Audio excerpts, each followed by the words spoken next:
Amen. Baie dankie, julle kan julle sitplekke neem.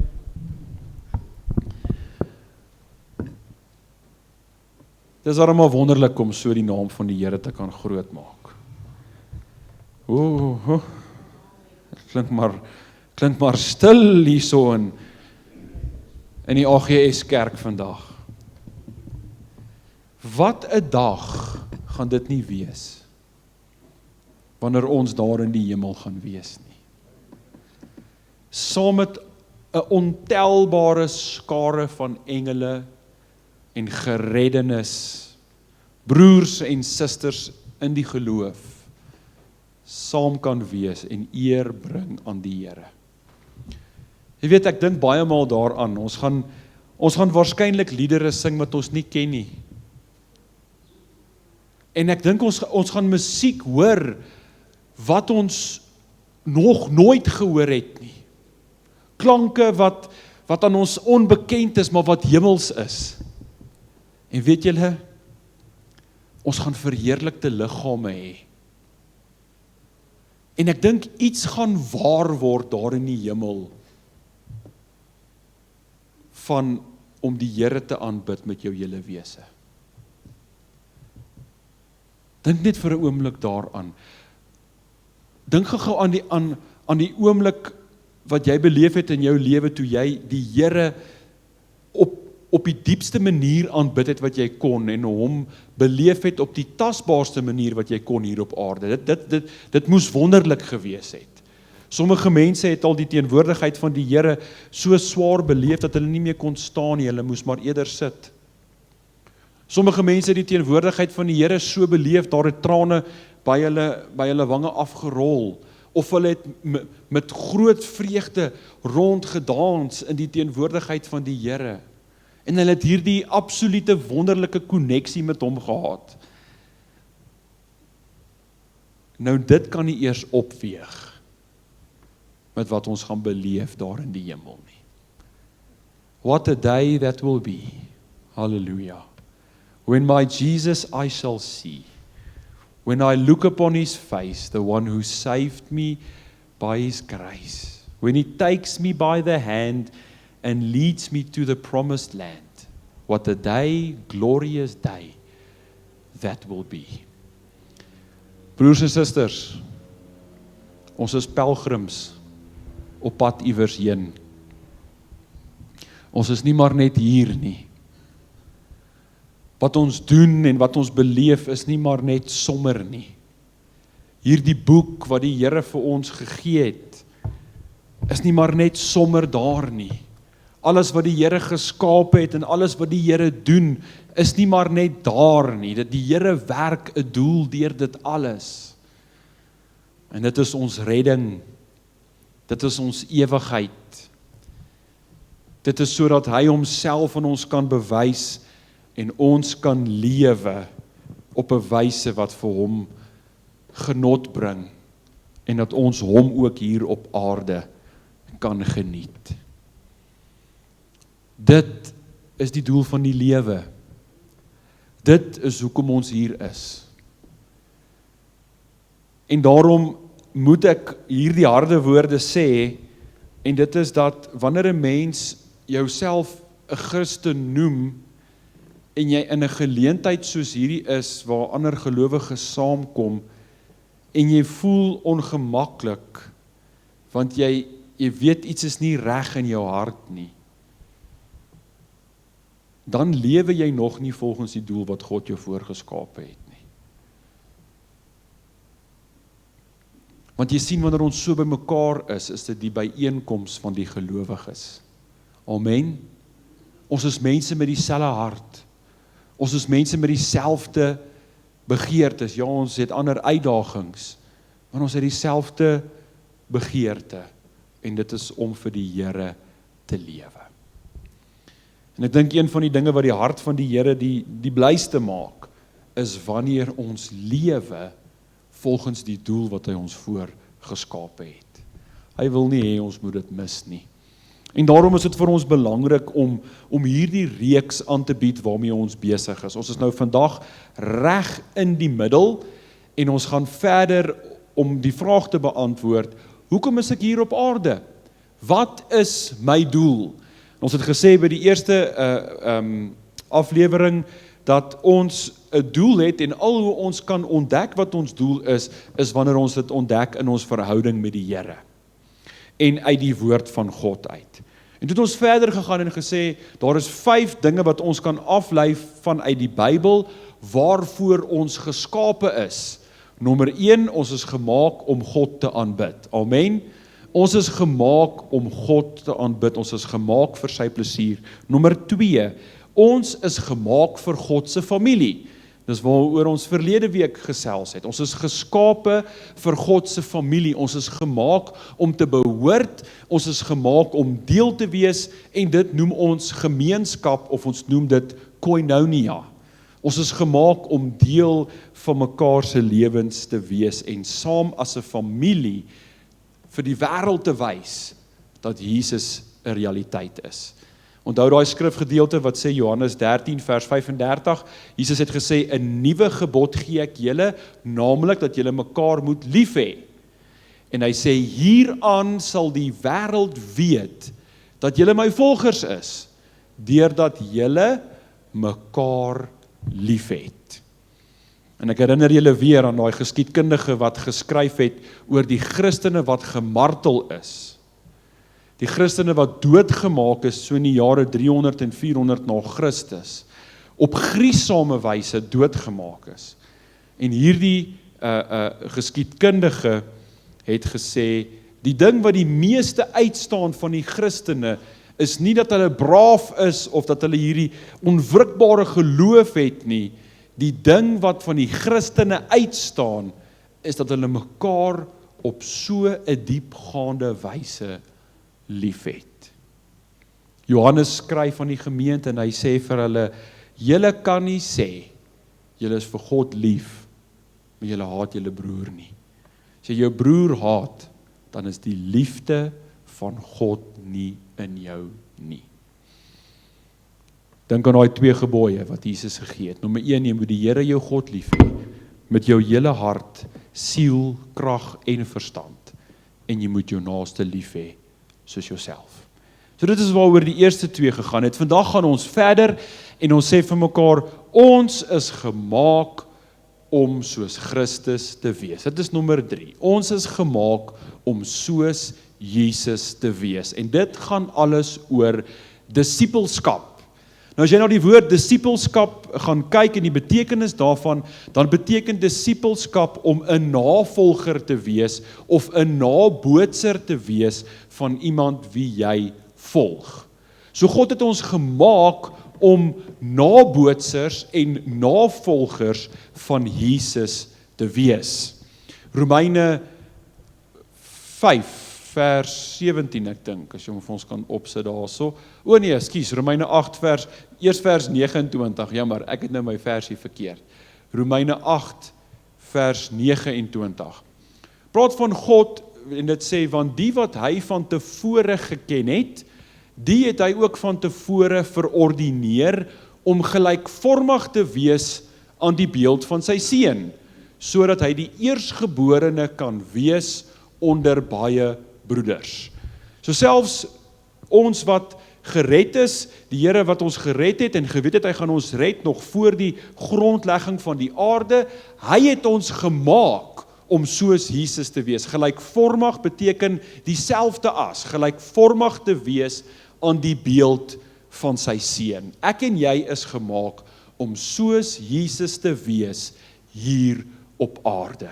Ons is gemaak om te word soos die een wie ons aanbid. Ons is gemaak om te word soos die een wie ons volg. Daarom moet ons baie versigtig wees wie ons volg. En ons moet baie versigtig wees wat ons aanbid, want jy gaan word soos dit wat jy aanbid. Jy gaan word soos dit wat jy volg. Jy gaan word soos dit waaraan jy jou aandag gee. Dit waarna jy heeltyd kyk en jouself mee besig hou. Dit waaraan jy dink en vir jouself sê hier in jou kop, uiteindelik gaan jy so word.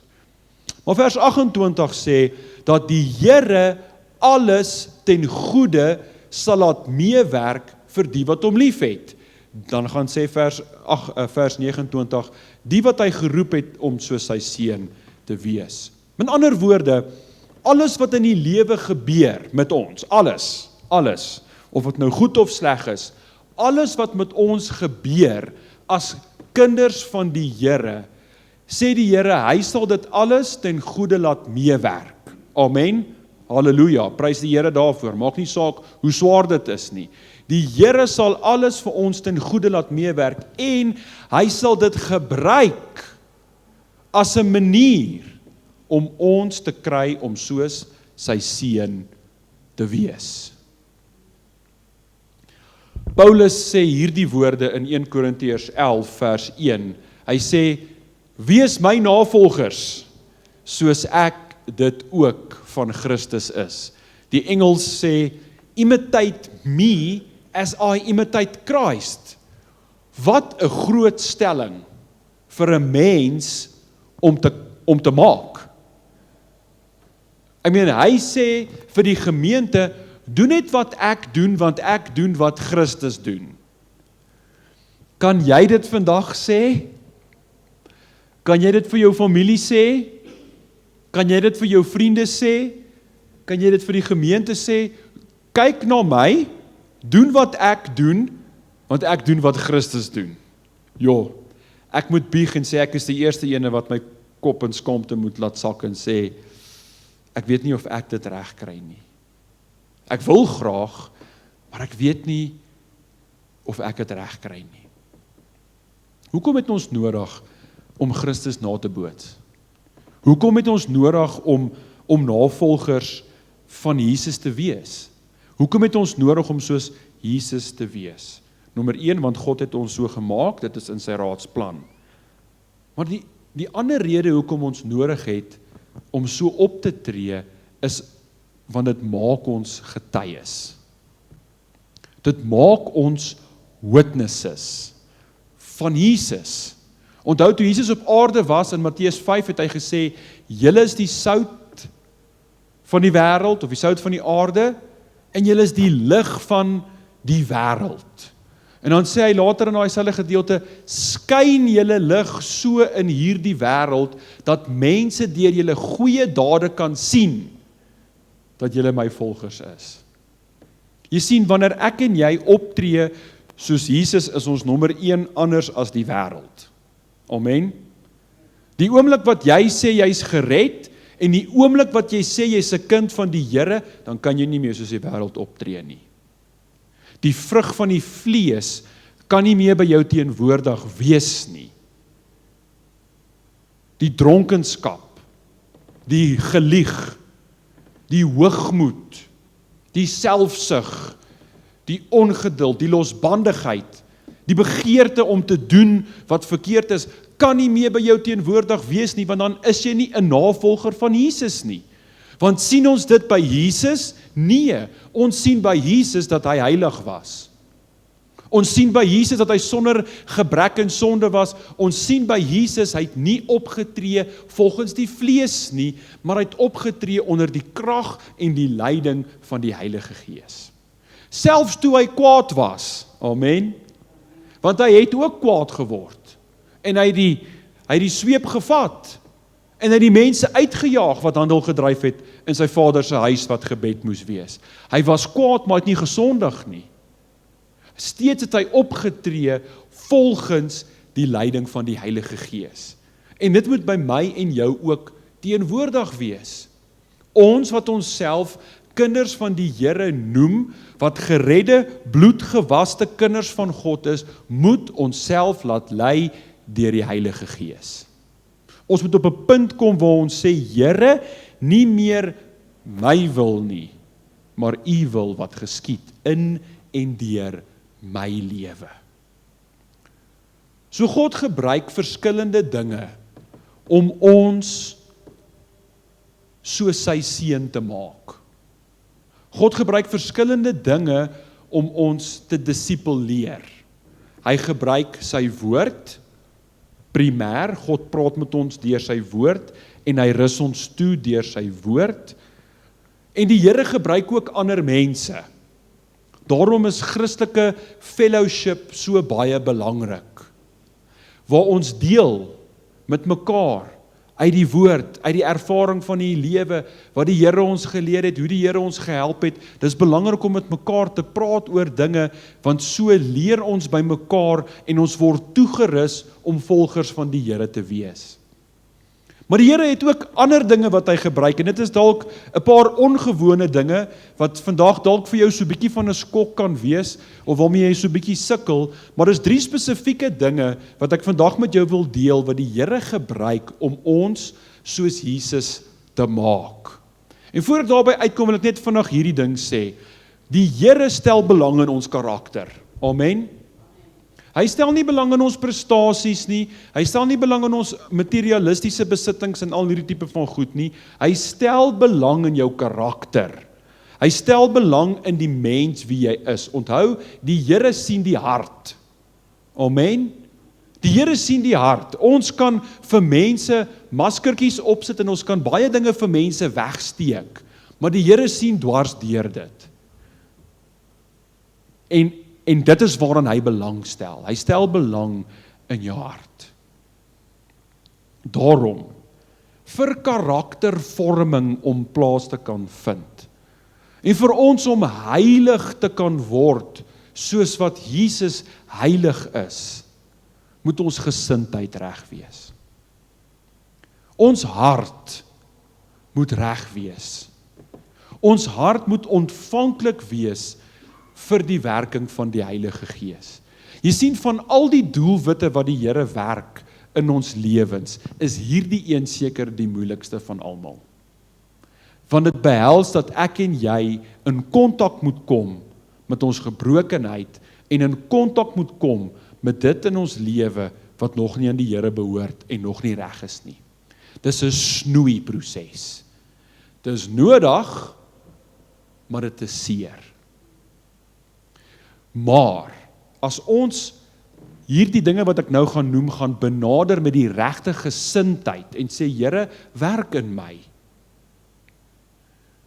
dan sal dit lei tot iets beters. Onthou ek het nou gesê, God laat alles ten goeie meewerk vir die wat hom lief het. Maar ons gesindheid moet reg wees. En ons begrip van God moet reg wees. God het ons nie gemaak om ons te verwoes nie.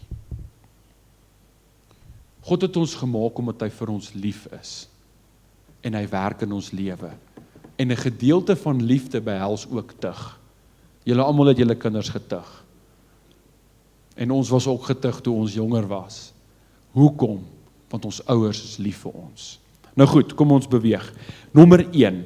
God gebruik uitdagings om ons te leer om op hom te vertrou. Romeine 5 vers 3 tot 5. En nie alleen dit nie, maar ons roem ook in die verdrukkinge, omdat ons weet dat die verdrukking lydsaamheid werk. Vers 4. En die lydsaamheid beproefdheid, en die beproefdheid hoop. Vers 5.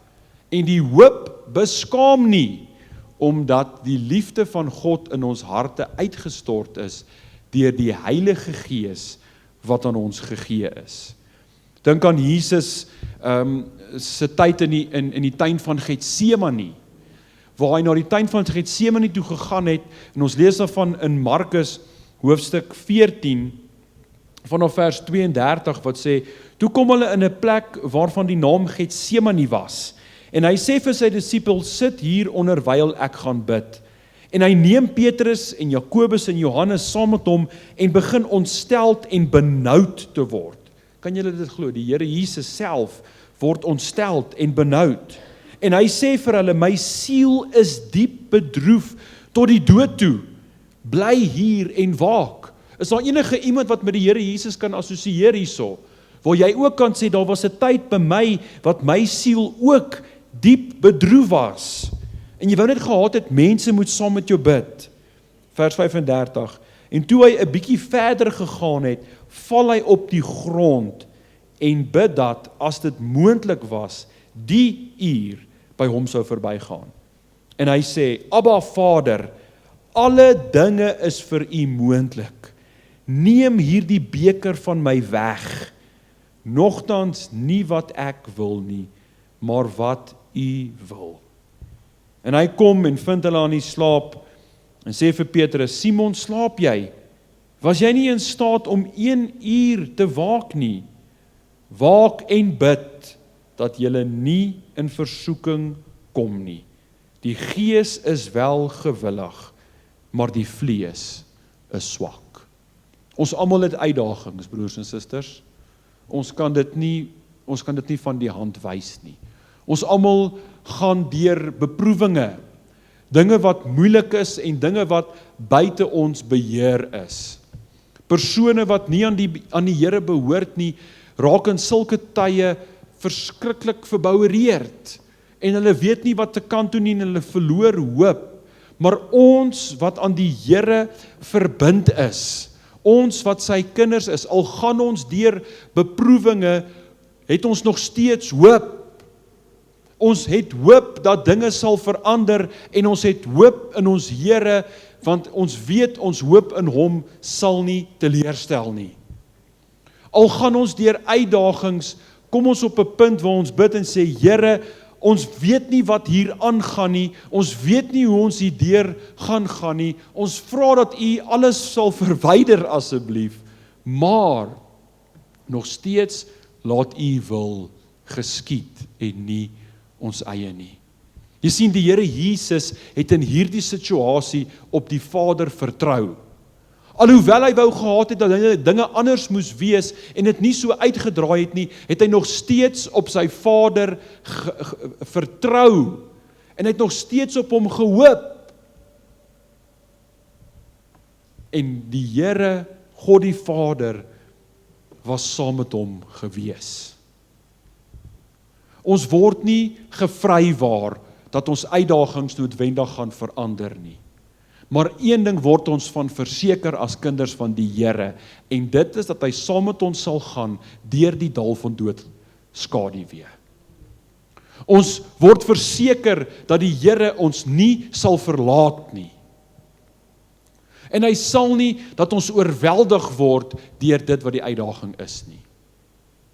Jy sien, Jesus was in Getsemane, en Getsemane was amper soos die arena gewees, waar hy moes leer om op God te vertrou. Selfs ander geleenthede ook, voor die tuin van Getsemane. Maar sien, die tuin van Getsemane word eintlik 'n simboliese plek, 'n plek van bedroefheid, 'n plek van ontsteltenis, waar ek en jy moet leer om op die Here te vertrou. Maar God, halleluja, is nie 'n mens dat hy sal lieg nie. Hy sal sy woord nakom. Hy sê, ek sal vir jou sorg, ek sal na jou kyk. Jy sal nie oorweldig word nie. Skep hoop, broer en suster. Die Here bly in beheer. En moenie vergeet van die beloning nie. Halleluja. Die Here het vir ons almal 'n beloning in plek. Hier op aarde? Nee. In die hemele, saam met hom vir ewig. Luister wat sê 2 Korintiërs 4, vers 16 tot 18. Daarom gee ons nie moed op nie, maar al vergaan ons uiterlike mens ook, nogtans word die innerlike mens dag na dag vernuwe. Want ons ligte verdrukking, ons ligte uitdagings of moeilike tye, wat vir 'n oomblik is, bewerk vir ons 'n alles oortreffende, ewige gewig van heerlikheid. Halleluja. Vers 18, omdat ons nie let op die sigbare dinge nie, maar op die onsigbare dinge. Want die sigbare dinge is tydelik, maar die onsigbare dinge is ewig. Moenie bemoeid raak of hartseer raak wanneer jy deur beproewinge gaan nie. Jakobus skryf daaroor in Jakobus 2, hy sê, ag dit loutere vreugde wanneer jy beproef word. Want dit is 'n geleentheid vir julle geloof om te versterk. En dit is 'n geleentheid vir julle om te wys dat julle waarlik kinders van God is. Amen. Die tweede stuk gereedskap of ding wat die Here gebruik, manier wat die Here gebruik om ons soos sy seun te maak, is versoekings.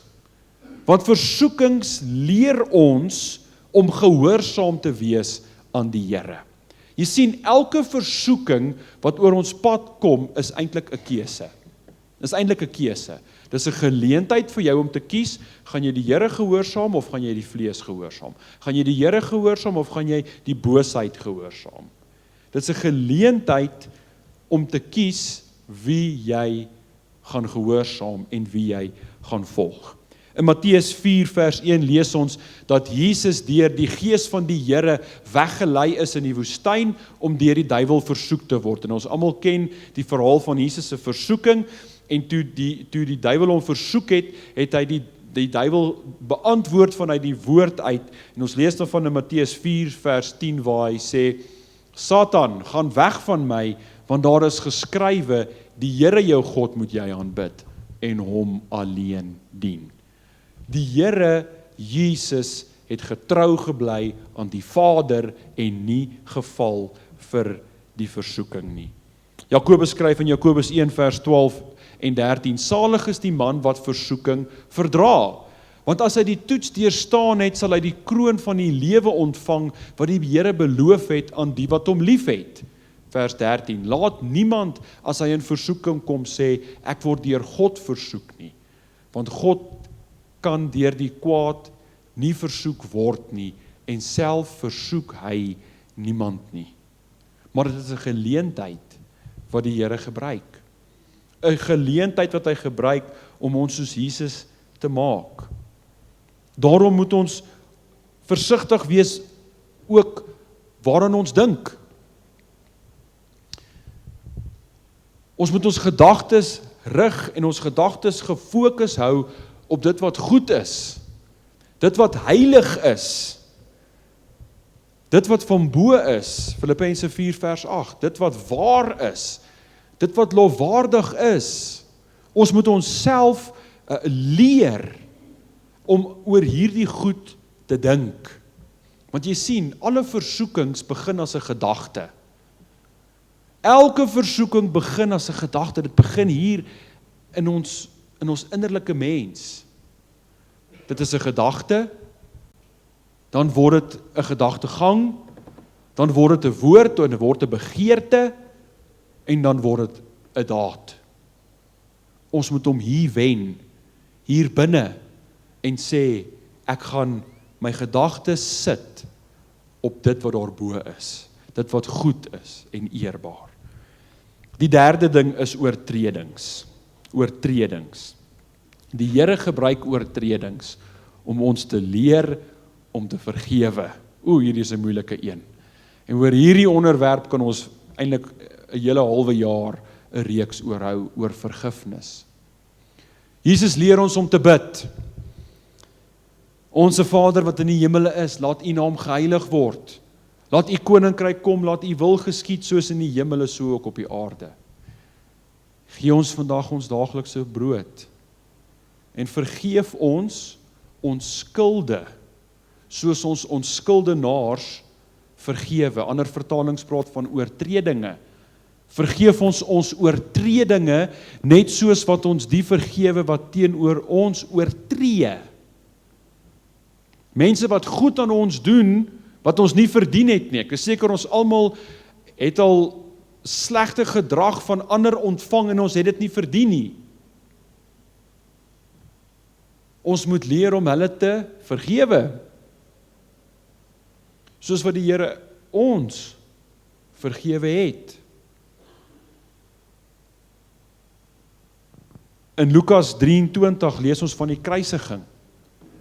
En ons lees hoe sleg Jesus behandel was. Hoe die mense hom gespot het, hoe hulle hom geslaan het, hoe hulle op pad is om hom te kruisig. En wat bid hy? Wat sê hy vir die Vader? Hy sê, Vader, vergewe hulle, want hulle weet nie wat hulle doen nie. In Matteus 5, daar waar Jesus die bergpredikasie gee, praat hy oor 'n oog vir 'n oog en 'n tand vir 'n tand. Hy sê vir die mense wat na hom luister, hy sê, julle is van kleintyd geleer dat julle moet so lewe, oog vir 'n oog en tand vir 'n tand. Maar ek sê vir julle, julle moet vergewe. Julle moet julle vyande lief hê. En julle moet goed doen teenoor die wat julle vervolg. Hierdie is seker een van die moeilikste dinge om te doen, want dit sny reg teen ons vlees in. Ons is nie gemaak om so te wees nie, ons vervalle natuur. Ons wil altyd harder terugslaan as wat ons geslaan is. En ons wil altyd erger vervloek as wat ons gevloek is. Ons wil dubbel terugbetaal wat aan ons gedoen is. En Jesus is hier radikaal anders en hy sê, julle moet nie so wees nie. Julle moet leer om julle vyande lief te hê. Hy sê, wat help dit, julle is vriendelik teenoor net die wat vriendelik is teenoor julle? En wat help dit, julle groet net hulle wat julle groet? Doen die ongelowiges dit nie ook nie? Doen die heidene dit nie ook nie?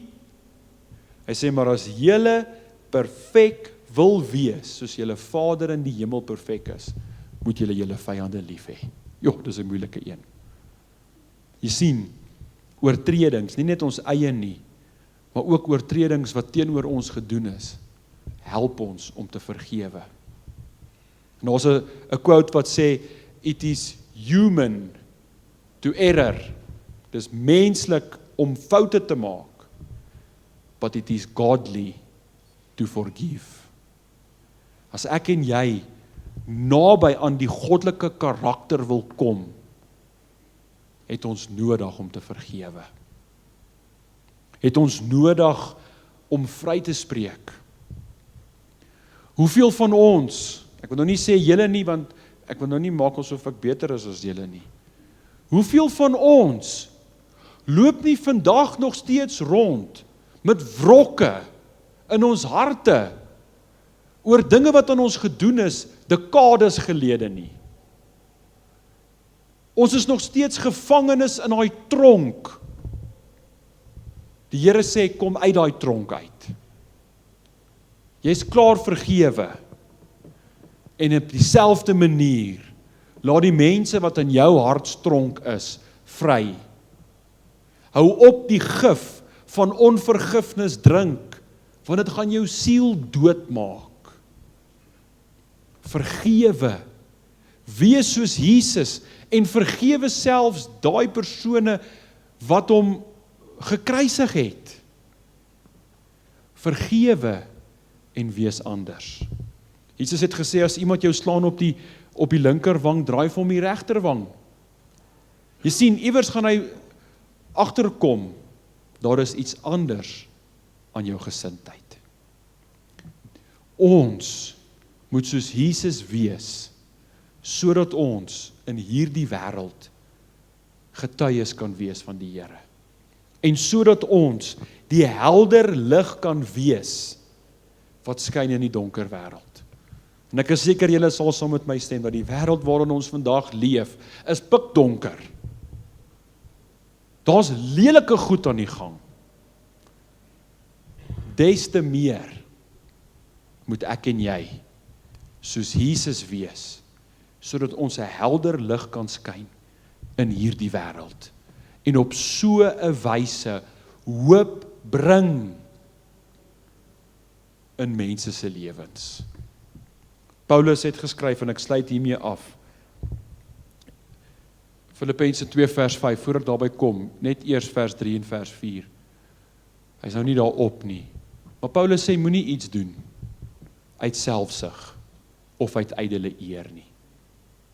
Maar so moet die een die ander een se belange ag, hoër as homself. En dan sê hy, want hierdie gesindheid, verwysende terug, hierdie onselfsugtige gesindheid, hierdie goddelike gesindheid, hierdie gesindheid van vergifnis en vryspraak en genade, wat in Jesus was, moet ook in my en jou teenwoordig wees. En al hoe dit kan gebeur, broer en suster, is as ons ons harte oorgee aan die Here, En as ons bereid is om deur hom geleer te word, in watter omstandighede ook al ons onsself bevind, om die oog op hom gerig te hou, om sy woord, metafories gesproke, te eet, soos wat Esegiel daai boekrol geëet het, en om onsself te laat lei deur die Heilige Gees. Ek vra die vraag, begeer jy om soos Jesus te wees?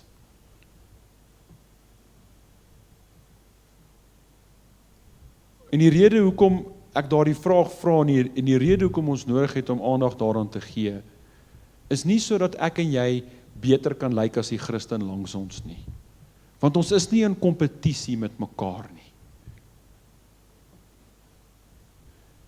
Die rede hoekom ek jou vra, begeer jy om soos Jesus te wees, is sodat ek en jy getuies van God hier op aarde kan wees. En sodat ek en jy hoop kan bring in mense se lewens wat in duisternis sit. Ons is nie hier om geestelike uitstalstukke te wees nie. Ons is nie hier om vir die ander een te wys hoe heilig ons is nie. Ons is hier om God uit te leef aan ander mense. En kom ons gaan wees dit. Amen, kom ons sluit die oë en dan bid ons. Hemelvader, dankie vir u woord. Dankie dat u met ons praat deur u woord en ons toerus en dat ons vandag weer 'n klomp belangrike dinge gehoor het uit u woord uit. Here, ons kon sien by die eerste vers tot die laaste vers dat dit u wil is dat ons soos u seun hier op aarde moet wees. Here, ons kom gee onsself oor aan u. En ons vra, Here, dat u daardie gesindheid wat in Jesus was, in ons sal kom skep. Dat u in ons 'n standvastige gees sal skep. En Here, dat u ons wil sal kruisig. En dat ons sal lewe volgens u wil. Dat ons soos Paulus sal wees wat sê, dit is nie meer ek wat leef nie, maar Christus wat nou in my leef en deur my leef. Help ons met dit asseblief, Here, sodat ons die sout en die lig hier op aarde kan wees. En ek dank u daarvoor in Jesus naam. Amen. Amen. Kom ons staan saam en dan ontvang ons die seën van die Here voordat ons uitmekaar uitgaan. En as die Here wil, dan sien ons mekaar weer Woensdag, die wat kan, anders dan weer volgende week Sondag. Kom ons sluit die oë en ontvang die seën van die Here. Die Here sal jou seën en jou behoed. Die Here sal sy aangesig oor jou laat skyn en jou genadig wees. Die Here sal sy aangesig oor jou verhef en aan jou vrede gee in Jesus naam. Amen. Amen. Baie dankie julle en 'n lekker dag vir julle verder.